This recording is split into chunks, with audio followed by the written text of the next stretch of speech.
真的没有想到，原来莲藕结和冰糖才是绝配，帮助许多人解决了大烦恼哦。方法简单，谁用谁知道。可惜很多人并不知晓这个做法，那么快跟着视频来看一看吧。大家好，我是鹏鹏。莲藕我们大家都非常的熟悉，它的吃法也非常的多，炖着吃、炒着吃、生吃或者拿来煮着吃都是常见的，含有非常丰富的维他命 C 以及矿物质。但是有许多人每次都会直接把莲藕结给扔掉，如果你还这样做，那么就太浪费了。你或许并不知道，其实莲藕结它是一种常见的中药材。一般情况下，这种莲藕结我们可以用它来煲汤。把莲藕放在菜板上，然后将上面的藕结给它切下来。如果你平时直接这样把莲藕结给扔掉了，那么说的直白一点，你就是在扔钱。看完这个视频过后，你再也不舍得将莲藕结给扔掉了。切下来适量的莲藕结，然后我们需要将这些根茎给它耐心的撕掉。这些根茎上面它不仅有许多的淤泥，而且还会大大的影响口感，所以用之前我们一定要将它处理好。最后再把藕结从中间给它切开，这样不仅可以方便我们来清洗莲藕结，因为有的莲藕结当中也藏有大量的淤泥，切开以后我们清洗就更加的轻松了。而且切开以后，藕结当中的营养成分也会释放的更加充分。把它切成这样的大小就可以了。再把莲藕放入一个碗中，接下来撒上一些食盐。食盐不仅有杀毒消菌的作用，也有一定的清洁作用哦。最后在碗中加入一大碗水，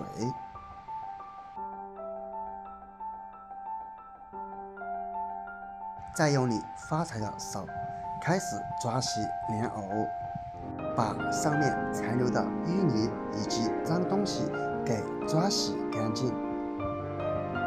洗好之后，我们尽量把它在盐水中浸泡10分钟左右，这样不仅可以防止藕结氧化，还可以改善它的口感哦。平时我们在炒莲藕的时候，也可以将其放在盐水中来浸泡一下，从而增强它的口感。利用这个时间，我们准备一小把枸杞或者红枣，然后将它清洗干净。使用之前一定要清洗一下哦，因为它表面有褶皱，非常容易藏纳灰尘，所以在使用之前给它清洗干净。把枸杞洗好之后放在一旁备用。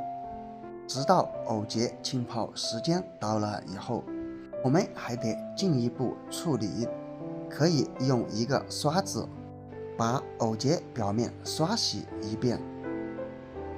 无论是任何食材，即便它再有价值，如果清理不当的话，也达不到想象中的效果。因此我们一定要将它清洗得干干净净，还可以把上面的这些黑皮给它抠掉，洗成这样就可以了。刷好之后放入碗中，可以看见每一块藕结上面刚刚还黑黑的一圈已经被清洗得非常干净了。然后再次加入水，把藕结淘洗2到3次就可以了，直到清洗藕结的水变得非常清澈就可以。最后再用水给它淋上一次，把清洗藕结时上面残留的渣子给冲洗掉就行了。这样一把干干净净的藕结就处理好了。煮的锅具我们最好选择使用砂锅，砂锅它的保温好，而且可以有效的锁住食材中的营养，熬出来的汤汁香味也会更加的浓郁。先把藕结放入砂锅之中，加入10克左右的冰糖，接下来再加入家里面的矿泉水或者纯净水，当然我们农村的井水也是可以的。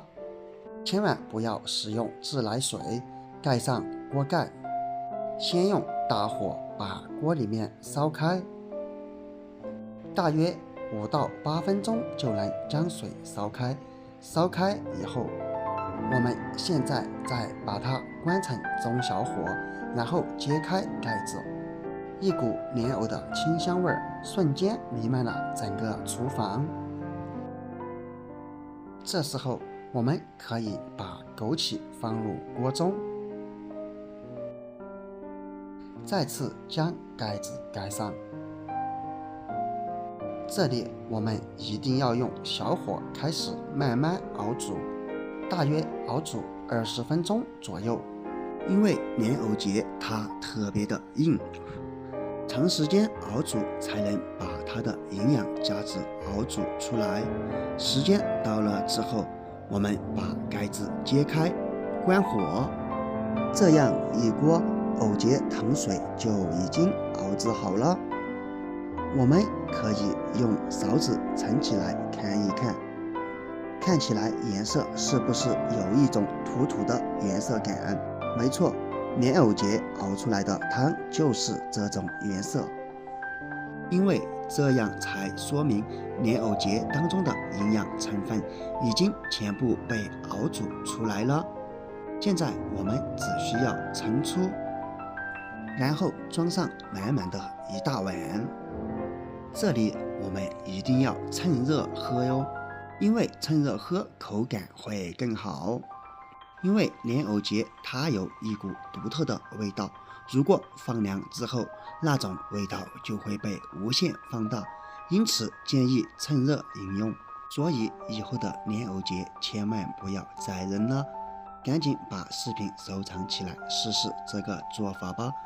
做法简单，作用却一点都不简单。坚持喝下去，你会有大大的惊喜和发现哦。好了，今天的视频就分享到这里了，我们下个视频不见不散，拜拜。